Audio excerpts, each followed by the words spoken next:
Hi friends, welcome back to my channel. My name is Liz, and if you're new around here, we do about a ton of beauty related content, mainly makeup tutorials, which is what you're about to see.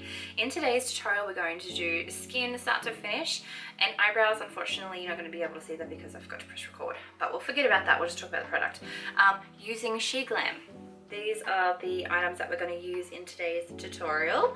I am really excited to show you these. Now, I just want to make it clear this is not a first impression. I have used all of these prior to today's video.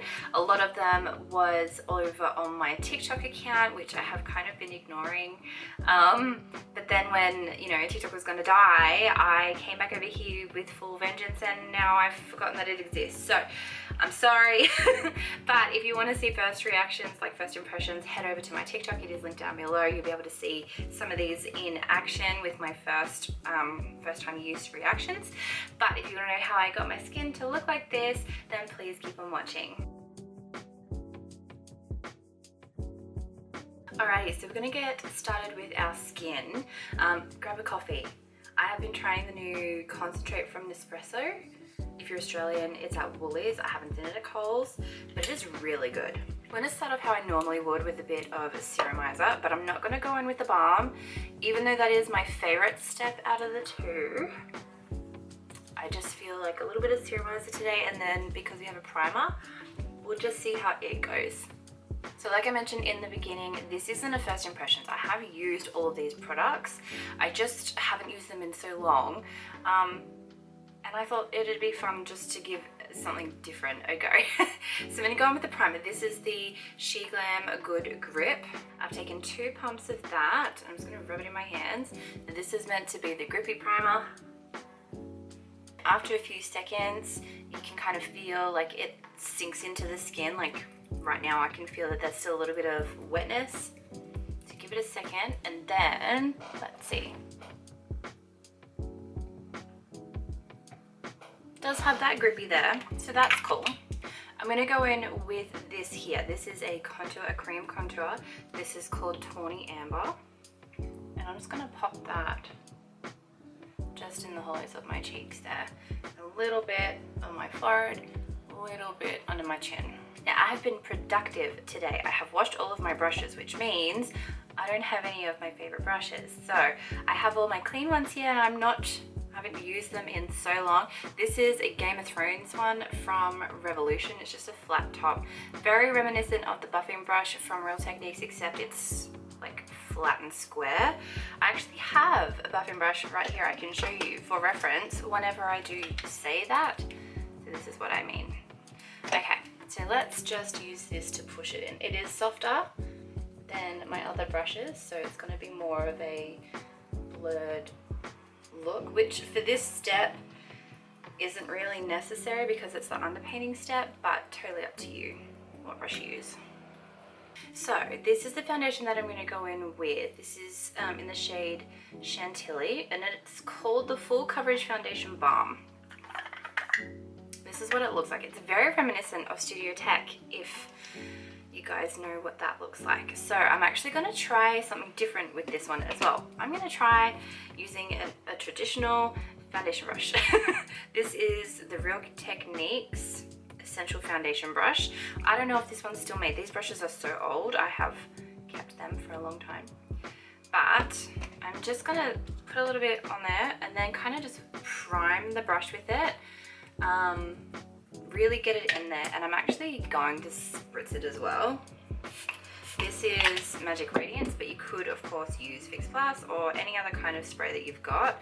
Try not to use a setting spray if you can avoid it, because a setting spray is designed to set, whereas a fixing spray is kind of there to keep it there and maneuver, that sort of vibe. So I'm going to start off in the center of my face with this, just for tapping motions. I'm going to like tap and down.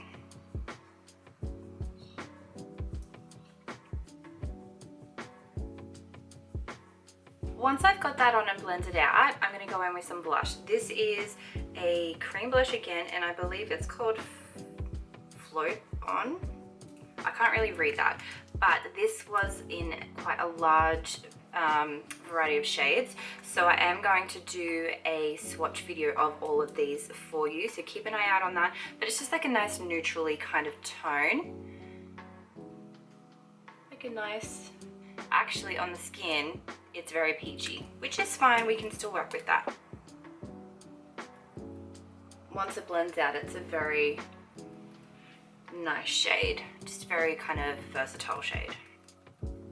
The consistency of these two are really thin with a lot of pigment, so they feel very comfortable to wear. Next, what I'm going to do is take a bit of concealer. This is just, I think, the normal one.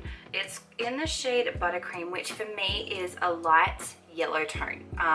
For me, I can use this as brightening, but they have so many other shades. You could use them pretty much to create your actual skin tone, your highlight, your contour, that sort of stuff.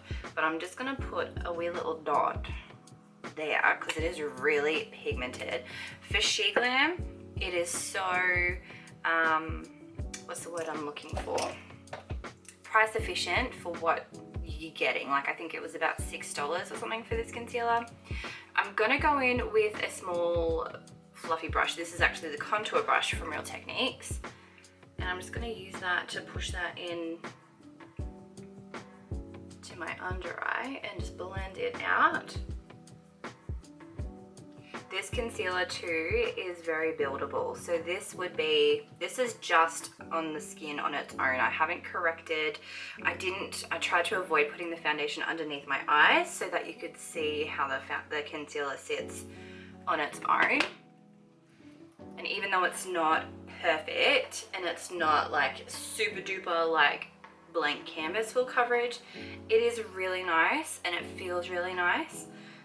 It's really good for everyday wear, and like I said, you can definitely build this up. The next thing I'm going to do for my liquids is take a highlighter. This is called Tea Cake, and it was done in a trio release, so I'm going to do a swatch video on that one as well, but it's a different applicator, so it's a doe foot. And I'm just going to take a teeny tiny little bit just on the outer parts of my cheeks. If you know me, you know that I'm not a very big highlighter person, but it's a really nice formula, this one. So when I do wear it, I don't not like it. Does that make sense? Now, the one thing that I don't actually have from SHEGLAM is a powder bronzer, which is surprising to me because I have quite a few of their bits and bobs. I'm just going to go in with a powder bronzer. I have not used this one before. This is from MCO Beauty. It's the Silky Smooth bronzer. I do believe that it is an older one. I'm not sure if it's still available. I found this at the Reject Shop and their selection of MCO Beauty, so we'll just give that a go. I'm just taking a powder brush, nothing fancy. This was, I think, from Shein ages ago. Just tapping it off. And it's going to go in kind of over where we put the contour because I don't have contour powder. That's nice. Nice lit from within healthy skin is kind of the vibe we're going for. I'm going to go in with a blush next. This is called Seduction. Now this, I think, came out with quite a few. I think I have 3 of them. I'll double check to see if that's just a lot that came out with these ones. If it is, I'll do a swatch video. If not, I will wait until I do my next purchase, grab the rest, and then do a full set for you. But the ones that I do have, I've got 3 of them. They're like ombre. So I grabbed this one as my blush today because I felt like it was the most neutral out of the 3. And I'm really loving a good neutral cheek. So they're very pigmented as well. I'm just using the same brush I used for my bronzer, and I'm just tapping that in. I have 2 powders, one that I'm going to put on my whole face, the other one that I'm going to use underneath my eyes. This is SHEGLAM Hydro Touch Refreshing Setting Powder. It looks like this, and it's really thin, finely milled. It looks very similar with the netting to the MAC Pro Set and Blur loose powders. You would have seen the lavender one on this channel. I'm going to take a clean brush. This is just MCO Beauty powder brush. I've seen a lot of people use puffs for that, and I do enjoy using the puff for it as well. I just can't see any in my immediate reach. So I'm just going to push that on my face. The thing with this one is it feels cold to the touch. When you first put it on the skin, it feels cold, which is really interesting because I think this is a waterproof one, so that would mean that it's made with water or something, is how they've advertised it. And it feels like you can feel it, like it's so thinly milled but it's heavy. Like when I use the MAC one, for example, and I have used the MCO Beauty version of this one, I can't feel it on the skin. This one feels heavy. And now that I have that on, I feel dry. Not so much cakey, just dry. I can feel it, it's heavy. There's this one as well, and it's the Baked Glow Setting Powder. It has a little poof and it looks like that. So with this one, I'm just going to take a smaller brush, and this is just going to go underneath my eyes. I'm going in with a clean contour brush from Real Techniques. I use the other one that I have for laying the concealer down, so that works. It fits really nicely underneath my eye area. So the last thing that we're going to do is we're just going to take a brush and just go over everything, make sure that all the loose powder is gone. Then I'm going to go in with some freckles. So this is the SHEGLAM, what do they call it? It's called Fawn. It's the Freckle Please. And I have shown this before on the channel. It's in like an eyeliner applicator, which I'm not a fan of. And what I do with this style is I kind of put 3 down in different shapes, grab my finger and push. Don't blend or anything. One way that you can get used to wearing freckles is just see your natural ones, and once you've finished putting your makeup on, use it to enhance those ones, at least in the placement you're used to, you're comfortable with, because that's what your skin is. Alright, so the last thing that I did for this video was go in and do my brows out. I thought that I had pressed record, unfortunately I did not. So what I used was the Better Brows Long Lasting Eyebrow Pencil. Now this one has a spoolie on one end, has the crayon on the other, and it's not a twisty, you push it up, you can push it down. So that's what the hair looks like. It's just like a flat pencil.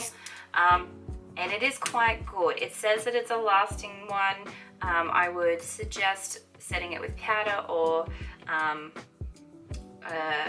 brow gel to keep everything in place throughout the day. It does tend to get a little bit shiny, so just make sure you set it. But yeah, this is it for the full face of SHEGLAM makeup. I'm not going to do eyes. I will do them in separate videos in the future because I've got a couple of SHEGLAM palettes. If there's anything from SHEGLAM that you would like me to try out, let me know. Just leave a comment down below. So yeah, I hope you enjoyed. I'd love to know what you think of SHEGLAM as a brand itself. It's cheap. It's always intimidating buying makeup online. You want to make sure that you're super duper careful and do like your testing on like the inside of your elbow here, or on the back of your neck, just to be on the safe side, especially if you do or are known to have reactions or sensitive skin. Even allergies tend to be an indicator that you might have issues with like perfumes and things like that, which tend to be in quite a bit of makeup, especially when they are on the cheaper side, I guess you could say. So I'd love to know your thoughts on this. I hope you're having a fantastic day or night wherever you are, whenever you're watching this, and I will catch you in my next video. Bye guys.